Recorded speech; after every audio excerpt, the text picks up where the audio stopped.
जनाब इब्रार मुगल का मैं शुक्रिया अदा करता हूँ यहाँ तशरीफ़ लाए और पूरी टीम की तरफ से इनको कश्मीर प्रेस क्लब का सदर मुंतखब होने पर दिल की अथाह करियों से मुबारकबाद पेश करता हूँ।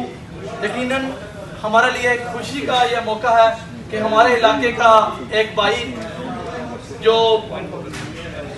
को एक एजाज़ मिला है और मैं दिल की अथाह करियों से इनको मुबारकबाद पेश करता हूँ। कश्मीर प्रेस क्लब मिडलैंड्स के नौ मुंतखब सदर इब्रार मुगल और उनकी टीम के एजाज में PPP और PYO ने इस्तकबालिया तकरीब का एहतमाम किया। ताहिर बलथवी की सदारत और इब्रार चौधरी की निज़ामत में मुनक्किदा इस इस्तकबालिया तकरीब में PPP बरतानिया के मरकजी रहनुमाओं वाजिद अली बरकी, वकार असलम कियानी, नायब मुगल चौधरी बशीर, हाजी शरीफ, ख्वाजा महमूद साबरी, PYO बरतानिया के सदर यासिर बिलाल, दीगर रहनुमाओं कामरान चौधरी, तबारक चौधरी समेत कसीर तादाद ने शिरकत की। मुकर्रीन ने कहा कि कश्मीर प्रेस क्लब के क़याम से जहां ओवरसीज कम्युनिटी के मसाइल उजागर हो सकेंगे, वहीं मसला कश्मीर को भी तक़वियत मिलेगी। रहनुमाओं ने कहा कि मुस्बत और मियारी सहाफत के जरिए मुआशरे को नासूरों से पाक किया जा सकता है। इब्रार मुगल, राजा खावर बशीर, SM इरफान ताहिर ने कहा कि कश्मीर प्रेस क्लब अपनी सहाफती जिम्मेदारियां निभाते हुए अवाम की उमंगों की तर्जुमानी करेगा।